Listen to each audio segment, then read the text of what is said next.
The day my parents demanded $50,000 to pay for my sister's wedding, I calmly told them no. My mother smiled like she'd expected that answer. My father simply said, "You'll regret making us do this." I thought it was another guilt trip, until the next morning. Someone pounded on my front door so hard the windows shook. Standing outside were four lawyers, each carrying a thick folder with my name printed across the front. One of them looked me straight in the eyes and said, "Miss Bennett, your parents have been preparing for this day for months." In that moment, I realized refusing the money had triggered a plan far bigger than I ever imagined. My name is Claire Bennett. I'm 36 years old, and until one Saturday evening, I believed family meant the people who would stand beside you when life became difficult. I spent 15 years building my own financial consulting firm from the ground up.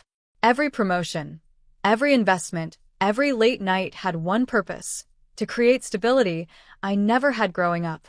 My parents always called me the responsible one. Looking back, I realized that was just a nicer way of saying I was the one expected to fix everyone else's problems. My younger sister, Emily, had always been different. She lived for expensive vacations, designer handbags, and attention. Whenever she overspent, my parents quietly rescued her. Whenever I achieved something, they congratulated me before changing the subject back to Emily. So when my mother called and insisted we have a special family dinner, I wasn't surprised. What surprised me was how carefully everyone acted. Emily couldn't stop smiling. Dad barely touched his food. Mom kept glancing toward a large envelope resting beside her plate. Halfway through dinner, she finally cleared her throat. "Claire," she said softly, "your sister deserves the wedding she's always dreamed about." I smiled politely. "I hope she has one." Emily beamed. Then Dad slid the envelope across the table. Inside was a printed budget. Venue, flowers, designer dress, luxury honeymoon. The total sat at the bottom in bold letters. $50,000. "We've decided," Dad said calmly, "that you'll pay it." I honestly laughed because I thought they were joking. Nobody else laughed.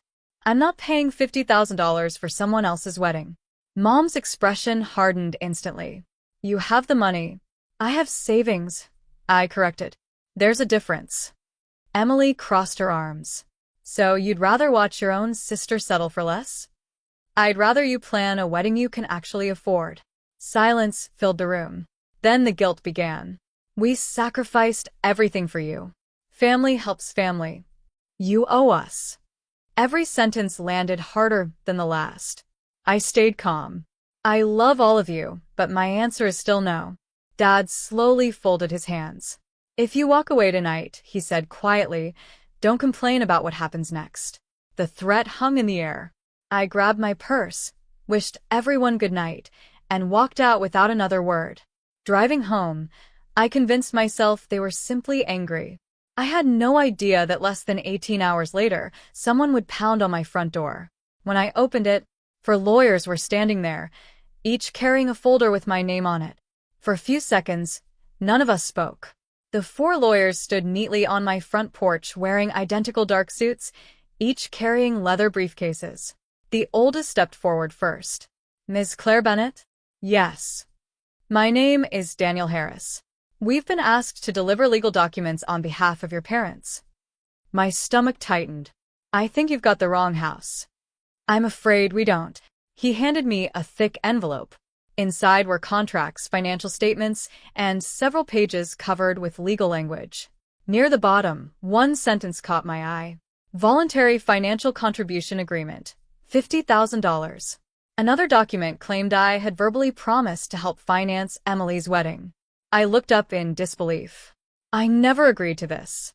"We're not here to debate the facts," Mr. Harris replied politely. "Our clients requested your signature." My answer is no. He nodded as though he'd expected it.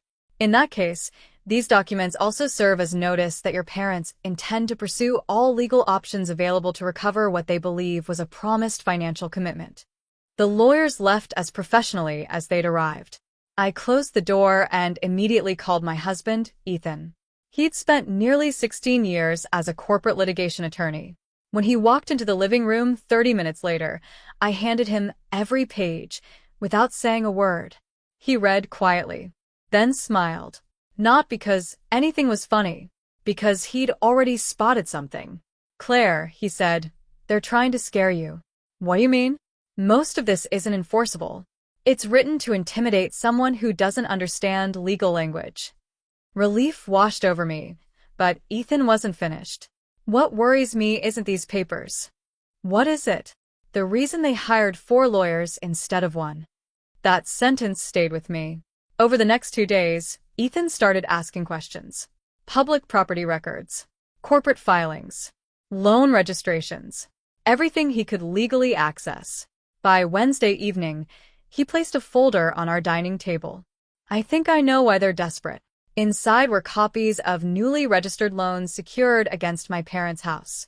Large loans, far larger than I expected. Then came another surprise. Emily's wedding venue required enormous non-refundable payments.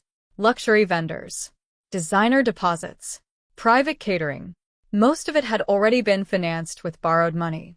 "If the wedding falls apart," Ethan said quietly, "someone has to cover those debts."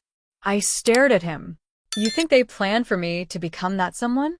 He met my eyes. "I don't think." He slid one final document toward me. "I know."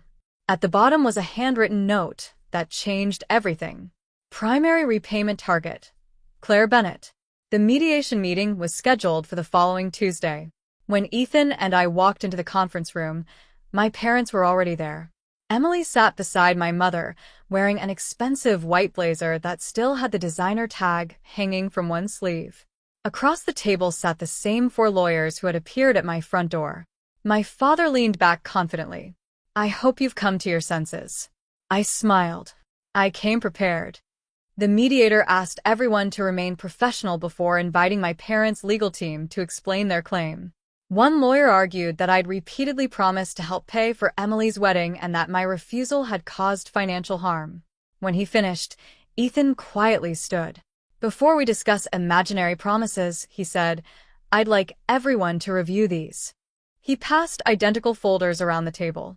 Inside were loan agreements, property records, bank statements, vendor contracts. Every document had been obtained legally. Silence filled the room as pages turned. Ethan spoke calmly. "These records show Mr. and Mrs. Bennett borrowed hundreds of thousands of dollars using their home as collateral months before speaking with Claire." He pointed toward another document. "These wedding contracts were signed before they ever requested financial assistance." Emily's smile disappeared. My father shifted uncomfortably. Then Ethan revealed the final page. The handwritten planning note. Primary repayment target, Claire Bennett. The mediator adjusted his glasses before reading it twice. One of my parents' lawyers slowly closed his folder. Another leaned toward my father and whispered something I couldn't hear. A minute later, the lead attorney cleared his throat. "My clients would like a brief private discussion." They left the room. 20 minutes later, they returned looking completely different. The confidence was gone. Their lead attorney spoke first. "My clients wish to withdraw all claims." No one argued. No one objected. It was over. Outside the building, my mother caught up with me in the parking lot. "Claire, please." I stopped but didn't turn around immediately. "We're still your family." I finally faced her. Family doesn't build legal traps for people they claim to love. She lowered her eyes.